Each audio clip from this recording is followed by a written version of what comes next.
Today, we're talking about the toll the COVID-19 pandemic is having on many young Americans. We are talking about teen anxiety. Let's welcome to the discussion Dr. Anisha Abraham. You're a pediatrician, you're a teen health specialist, and also an author. Thanks for being with us. Thank you.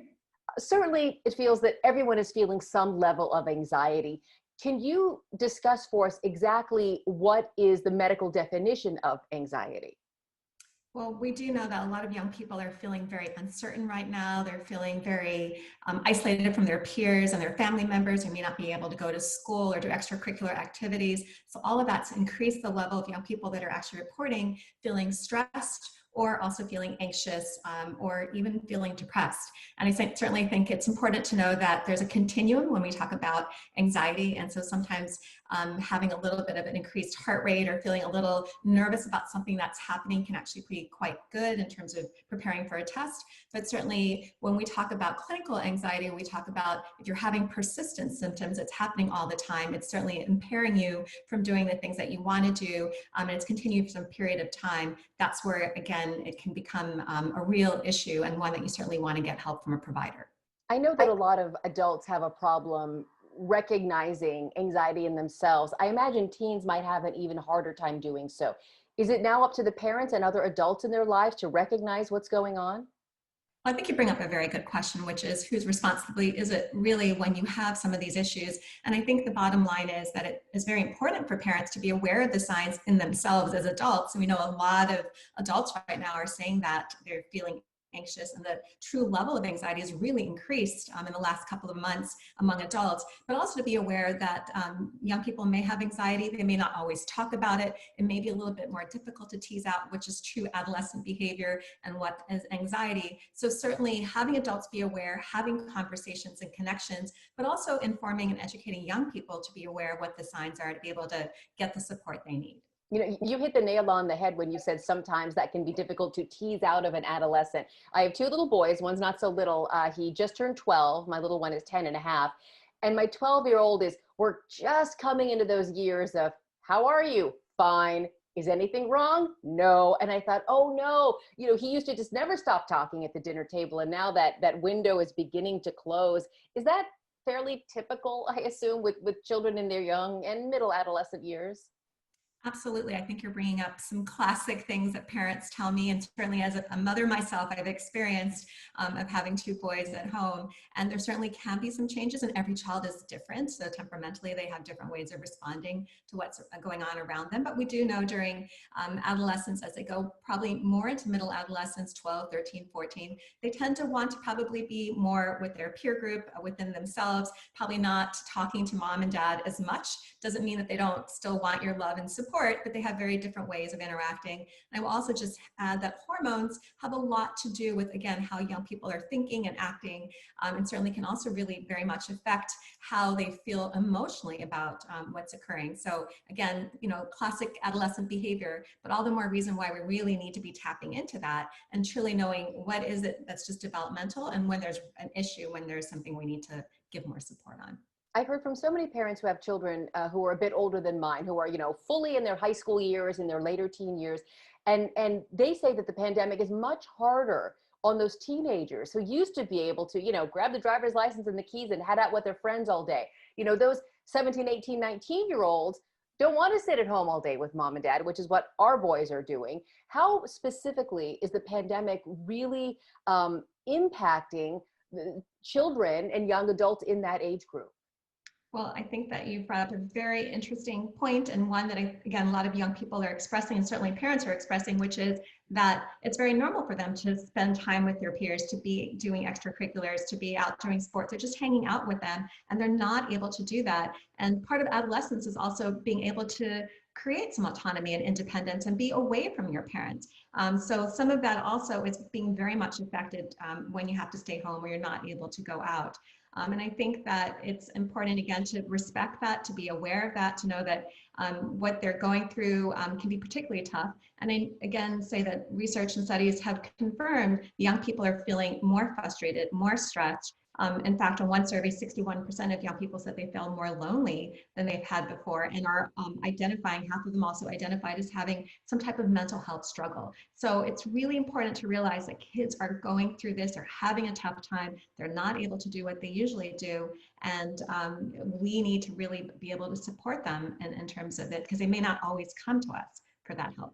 And part of what you say is that it's really up to the grown-ups to help the adolescent manage his or her expectations. You know, at the beginning of this pandemic, I think we all joked, well, you know, if I've got nothing else to do but work, you know, I should be 20 pounds thinner, you know, my house should be spotless, right? I should get to all those home projects that we've always been putting off. And I feel like no one's done any of that. As an adult, I get that we're managing through a crisis, but I think might some of these teens be thinking, I should be doing more, I could be doing more. Talk to me about how expectations can, you know, can really make us miserable if they're not realistic. Well, I think that I tell parents a lot that we need to reduce our expectations on ourselves as we're going through this pandemic time. And certainly by extension, we need to also reduce our expectations on our teens, and also get them to realize that they don't need to hold themselves so high in terms of their expectations to themselves. So as parents, many times we think we need to be able to do all of our work completely. On top of that, we need to balance what's happening at home and have perfect meals, and our house needs to be spotless. And of course, many of our kids are at home right now, so we're trying to juggle all of that and get time for exercise. And I'm just going to say it's hard to do it all. I think we all struggle with making sure that we can get all of this done. So to reduce those expectations, to know it's okay not to have perfect meals, it's okay not to have a perfect house, that there are going to be those moments where you're going to have some conflict and it's going to feel tough at home, is one piece of that. But certainly imparting that to your own teenager. And again, lots of teens can be really tough on themselves. They're still expecting themselves to do really well. They're still expecting themselves to be in top shape and do, you know, other things in the future. And it can be really hard.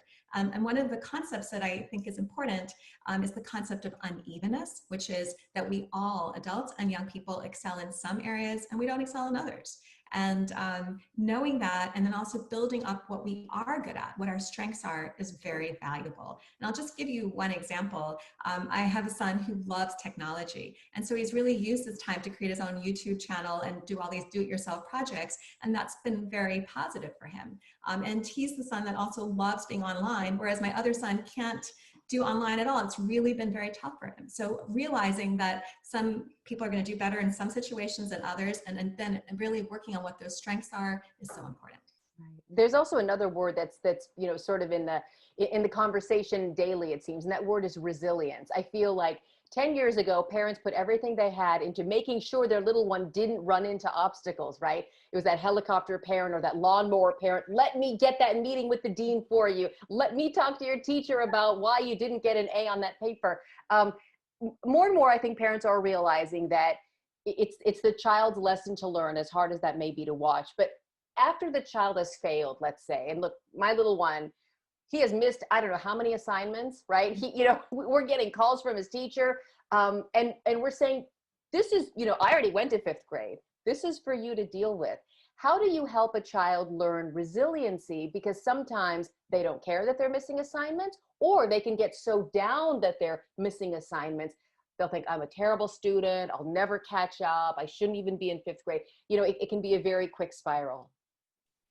I have to say that one of probably the wonderful things that's come out of the pandemic, if there's such a thing as wonderful, is it does give parents the opportunity to teach kids about resilience. And probably the biggest predictor of success as an adult is not having a perfect CV, or, you know, being in every extracurricular activity and being, you know, an A student, but it's being able to handle life's failures and to get back up on your feet. And I call it the concept of having bounce.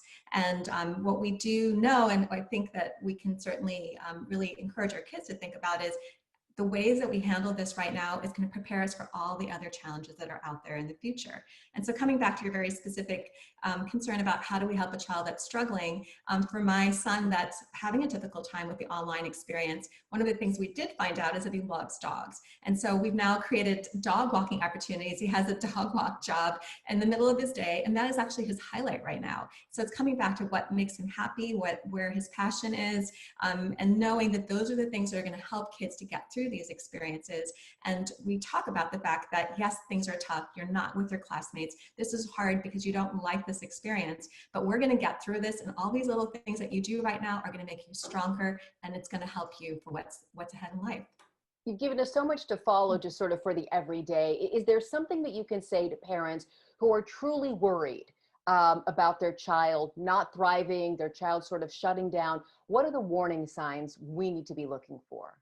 I think it's very important for parents to know what the warning signs are. And again, it can be complicated when you have a teenager that is home and is a little prickly and a little tough and is in their room all the time, is on those screens all the time. It's hard to know what's happening. And I think the most important thing is to realize if there's a change from what's been happening currently. So if they had been, for example, connecting with their friends on computers or phones or social media, and they suddenly have a huge change with that and they're withdrawing from family members. There's a difference in terms of their sleep or eating habits. They're really irritable. And probably the more important thing is talking to kids specifically if you have any concerns at all. Many times as parents, we don't want to ask because we're afraid, particularly when we talk about suicide. We're afraid if we ask these questions, they're more likely to get depressed or suicidal. And in fact, we know the converse is true.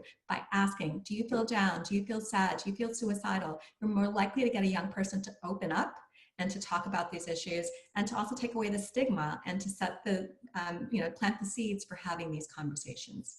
And finally, for anyone who is interested in learning more about this topic and wants to know more about your work or the subject in general, are there any good online resources that you can point our viewers to?